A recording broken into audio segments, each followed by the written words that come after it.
Good evening and welcome to the State of Business on Art Television. I'm Chamath Fernando. Let's have a look at the headlines. Country's headline inflation surged to 6.5% in January. Opposition MP blames Sri Lanka's economic crisis on decades of flawed policies. Now the news in detail. In January 2024, Sri Lanka witnessed a notable acceleration in headline inflation reaching 6.4% year-on-year compared to 4% in December 2023, according to the Colombo Consumer Price Index. The surge aligned closely with projections outlined by the central bank at the monetary policy review held recently. The rise in headline inflation can be attributed primarily to tax adjustments initiated at the start of the month and disruptions in food supply due to adverse weather conditions. Notably, the food inflation surged to 3.3% in January 2024 from 0.3% in December 2023, while the non-food inflation increased to 7.9% from 5.8% in the same period. The monthly change in CCPI recorded a sustainable 2.87% in January 2024, driven by price hikes of 1.21% in the food category and 1.66% in the non-food category.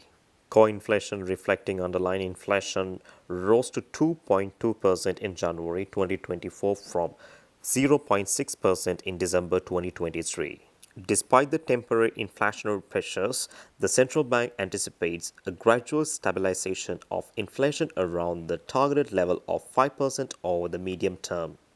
While upside risks include second-round impacts of increased taxation and adverse weather affecting food production, downside risks entail price reductions in domestically manufactured items and the enduring impact of diminished purchasing power.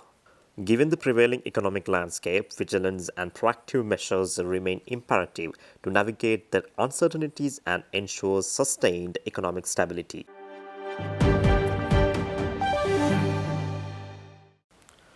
Chairman of the Committee on Public Enterprises and Member of Parliament, Dr. Harshad Silva attributed Sri Lanka's economic crisis to decades and flawed economic policies and a lack of proper reforms. He made these remarks during his keynote address at the Economic Freedom Summit 2024, hosted by the Advocata Institute at the BMICH recently. Dr. Silva emphasized that corruption has significantly damaged both government and private institutions, become a pervasive disaster that needs urgent attention. He stressed strengthening governance is crucial to combating corruption effectively. He underscored the potential for generating more wealth through a competitive market, which could lead to economic and social prosperity in the country. Highlighting Sri Lanka's ranking of 156 out of 165 countries in terms of openness to international trade, Dr. Silva provided a comparative example of Sri Lanka, Bangladesh, and Vietnam's export performance. He noted that in 1995, each of these countries exported $3.5 billion US. However, while Sri Lanka's exports reached $12 billion US last year, Bangladesh exports surged to $80 billion US and Vietnam soared to $400 billion US. Dr. Silva also pointed out Vietnam's exemplary balance between imports and exports, with export at $400 billion US and imports around $380 billion US. He highlighted Vietnam's success in attracting global manufacturers, including 27 iPhone factories, which has created high-income employment opportunities for Vietnamese citizens.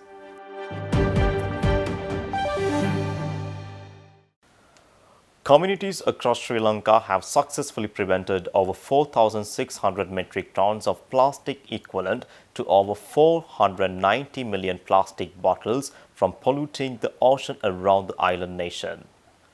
This feat was accomplished through the Clean Cities Blue Ocean Program, a partnership supported by the United States Agency for International Development. The CCBO program stands as USAID's global flagship initiative to combat ocean plastic pollution. In Sri Lanka, the demand for single-use plastic has surged, while waste management systems have struggled to keep pace, with only around 20% of households having access to public waste collection services. Through CCBO, the United States collaborated with local organizations to pioneer innovative, economically viable, and environmentally sustainable solutions across the waste value chain. Dennis Wessner, Deputy Director of Economic Growth for USAID Sri Lanka and Maldives, emphasized commitment to supporting Sri Lanka in managing its natural resources and addressing climate change impacts. While the CCBO program may be concluding, the collaborative efforts will be persists as the United States countries to seek locally viable solutions to reduce ocean plastics in partnership with Sri Lankan counterparts. Prabhat Chandrakirti, Secretary of the Ministry of Environment, praised the CCBO program for its role in developing sustainable solutions and promoting extended producer responsibility. Stay tuned. We will return after this commercial break.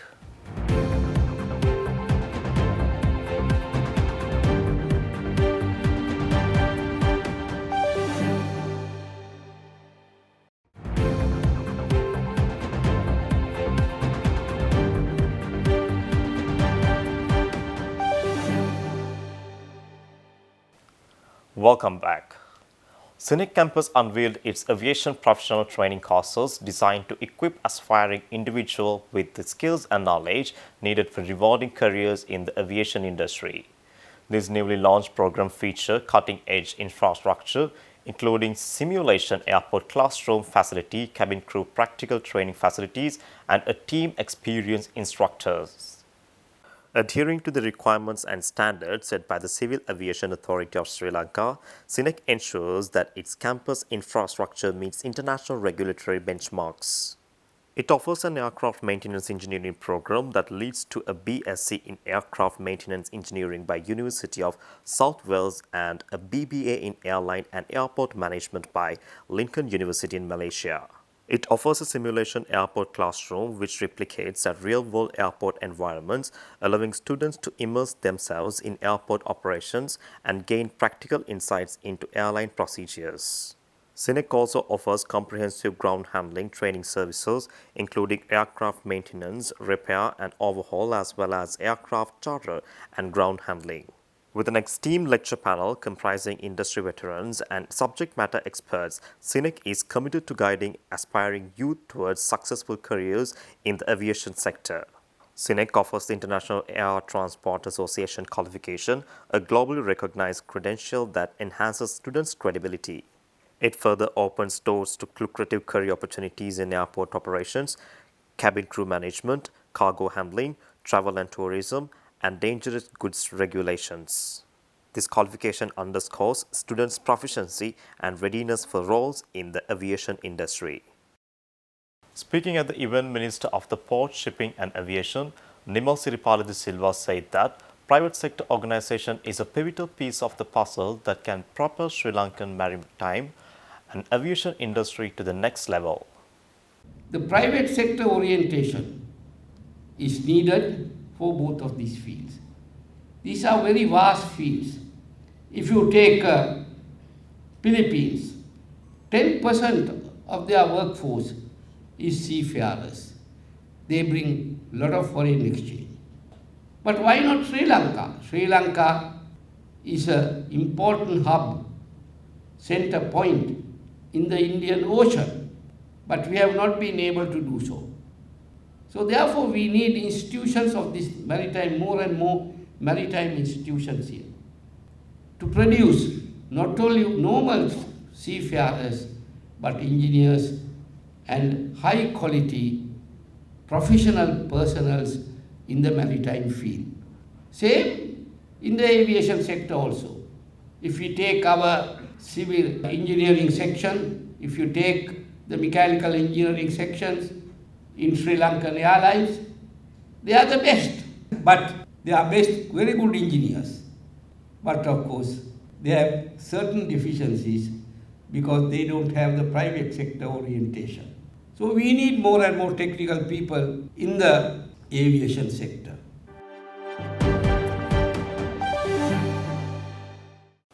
The Walasmulla Primary Hospital in the Hambantota district witnessed a significant upgrade with the inauguration of a new blood bank and the provision of new medical equipment worth 20 million rupees for the intensive care unit recently.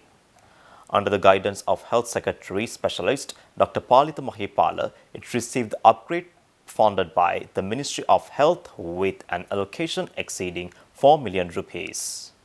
Additionally, the hospital was outfitted with 2 ventilators valued at 20 million rupees each, enhancing critical care capabilities.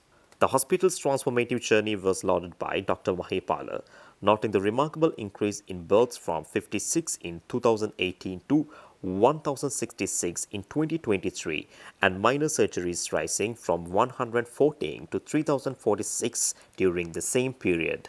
Recognizing the hospital director's leadership, the hospital was commended for delivering exceptional patient care services, setting a benchmark for medical units across Sri Lanka. The establishment of the new blood bank, overseen by Dr. Lashman Edirisinghe, director of the Narayan International Blood Transfusion Center, addressed the inadequacies of the existing facilities since 2005. Between 2009 and 2023, construction included 6 new buildings catering to various patient care services, such as an operating theatre complex, a scan unit, a laboratory, and intensive care unit, among others. The event was graced by the presence of hospital staff, members of the Hospital Development Committee, and direct and provincial health services directors. Stay tuned for the stock update.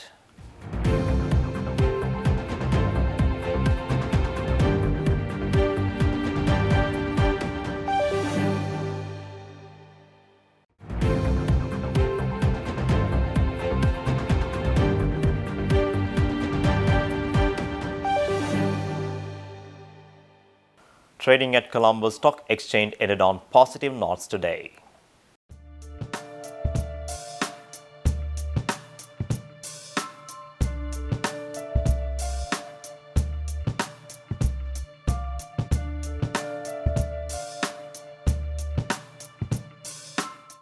Up next are Forex rates.